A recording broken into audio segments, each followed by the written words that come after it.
Yeah. Are you there? You have to have something. Let's begin. Here, the first one here is biscuit. I'll pronounce the Nigerian way, British way. So you can also the difference. So you can very easily differentiate between them. So okay, let's begin. Number one here says biscuit. This is okay, look, wait.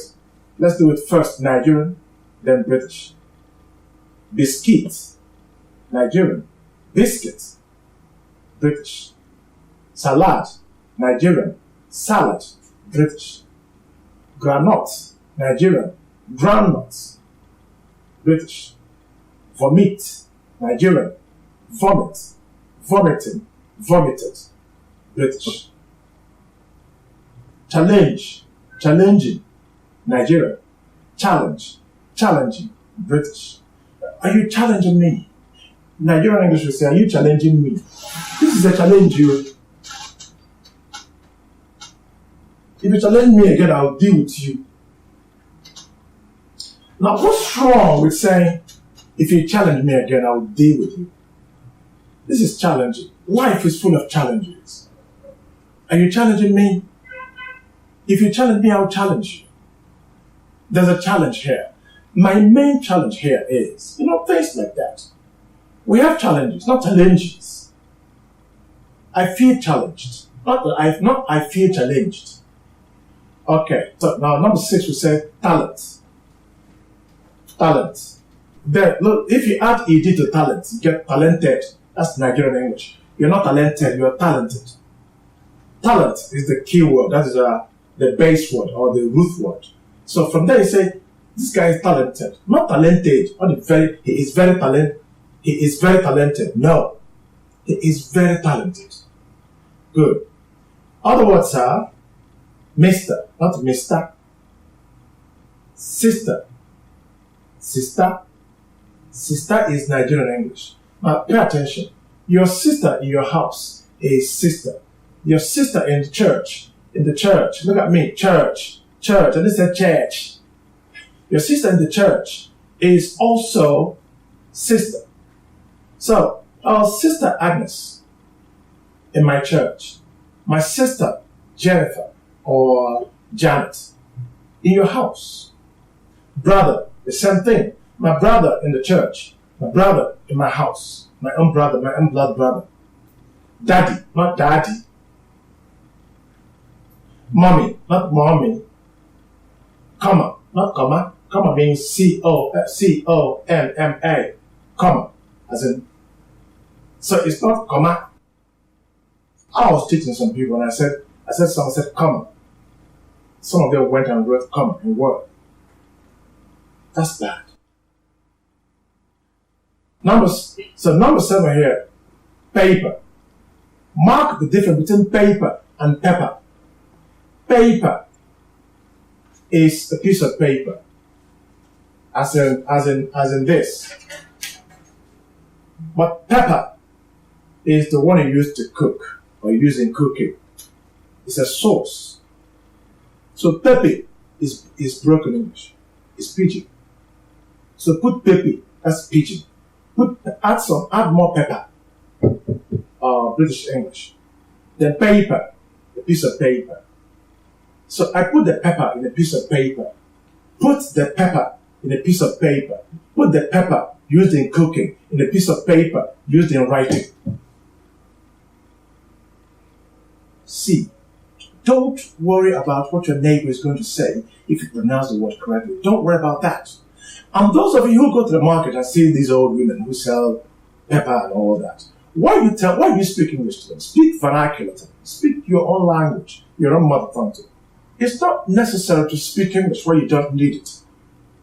When you're in your locality, as a local person, be local, as a matter of fact. Even if you want to speak English, speak in a manner that will make it easy for people to flow with you. But if you're going to make this noise about being able to speak English and you say, Pepe, who are you?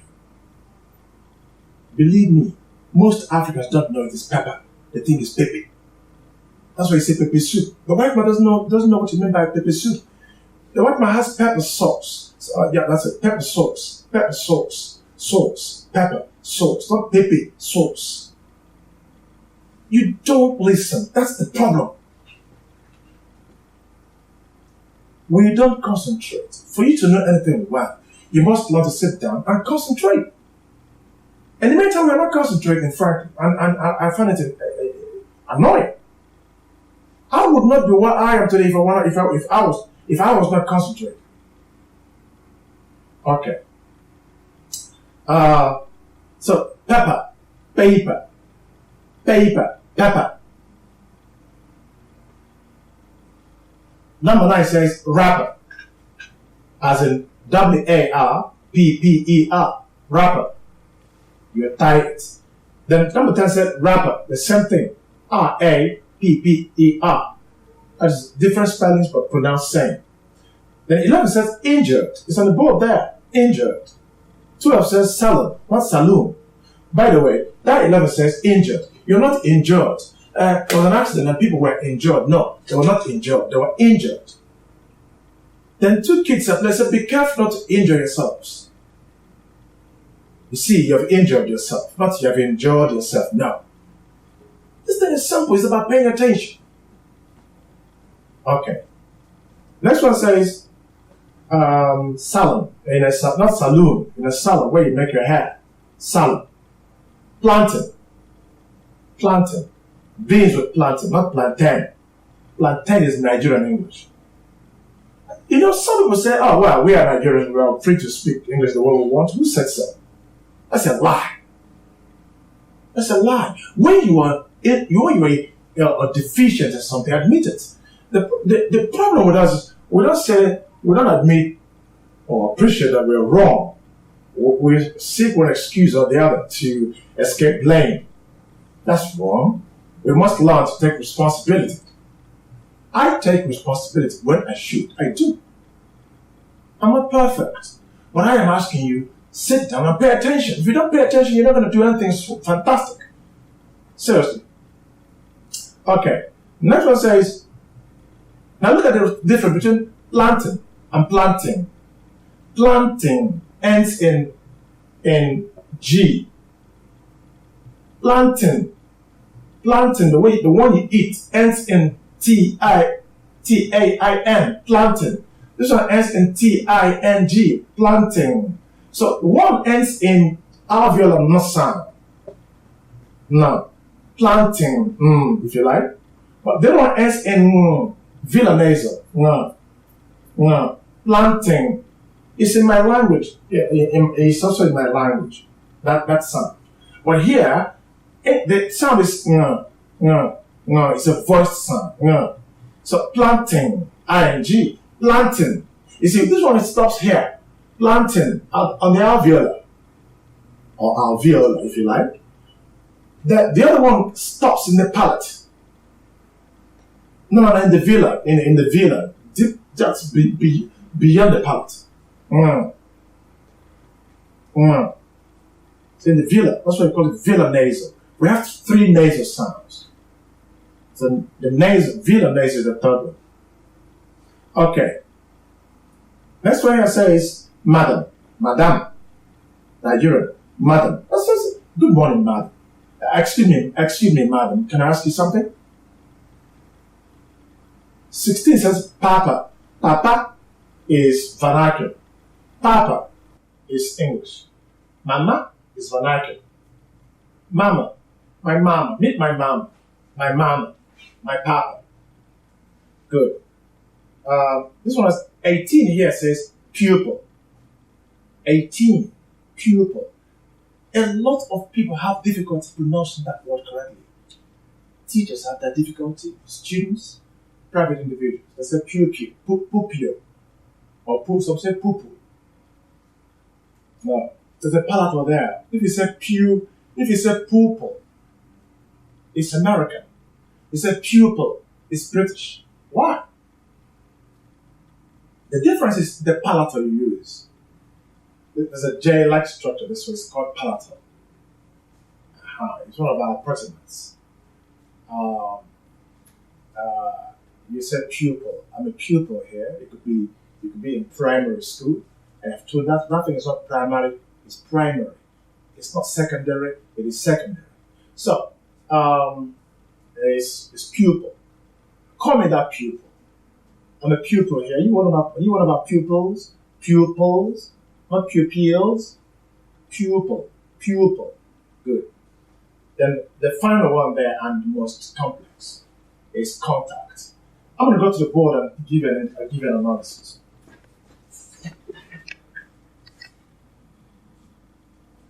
We are looking at words of 2 syllables that have their primary stress on the first syllable. We looked at a number of words down there. Let's look at these ones inclusively. Work. This is work. Workshop. This is bed. Bedroom, not bedroom. Workshop. Workshop. Nigerian English. Workshop. British English. Bedroom. Nigerian English. Bedroom. British English. Contact. Okay, before this, let's get injured. Someone was injured. I was injured. There was an accident and people were injured. How? It is in Africa you hear people say, oh, there was a fatal accident. Fatal, what he means is it was serious, or people didn't die there. That's wrong. Whenever an accident is fatal, there are fatalities. Fatalities means death. Somebody has died there. Somebody or many of them have died there. So now, were there any fatalities? Did people die? Yes, there were fatalities. It was fatal because it was fatal. Again, you can make a fatal mistake. A mistake that can derail a program you're doing. A mistake that can cost you dearly. It's a fatal mistake. It's not that you make the fatal mistake and die. No. It is that thing you're doing about which you made the mistake. It's going to cost you a lot. Good. So he says, don't injure yourself. Be careful while you're playing. Don't injure yourself. People were injured. The one says contact. I'll contact you later. Please contact me when you're ready. Have you contacted them? Yes, I've contacted them. You should have contacted me. Not you should have contacted me. That's Nigerian English. So if you say contact, it doesn't have noun differently or verb differently, as in contract. We call them suprasegmental stress. Where one word is a noun, the same word is a verb, as in contract, present, present. Reject, things like that. That's not where I am right now. Where I am is the very fact that contact is pronounced contact as a verb and as a noun. Who is your contact? Let me see your contact. I want to contact your contact. The same thing. I want to contact your contact. Have you contacted your contact? Yes, I've contacted my contact. I hope you enjoy this. Okay.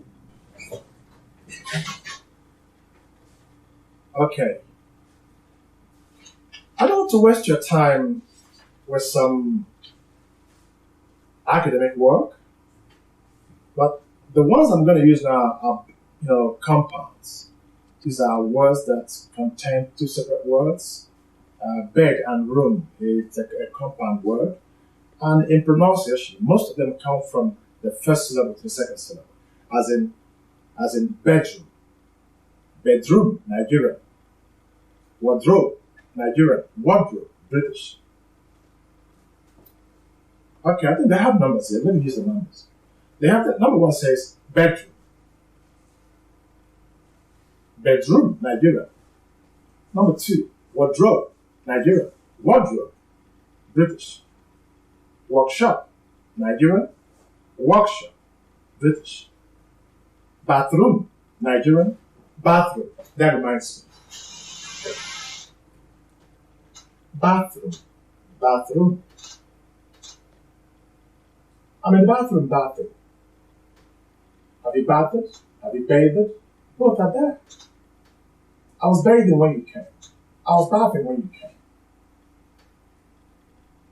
If you say, I want to take my bath, it's American English. You say, I want to have my bath. It's British English. So you should say, I want to have my bath. Not I want to take my bath. Have you taken your bath? No. Have you had your bath? Correct. So next here says, so while we're talking about bathroom, let's also move to number 5.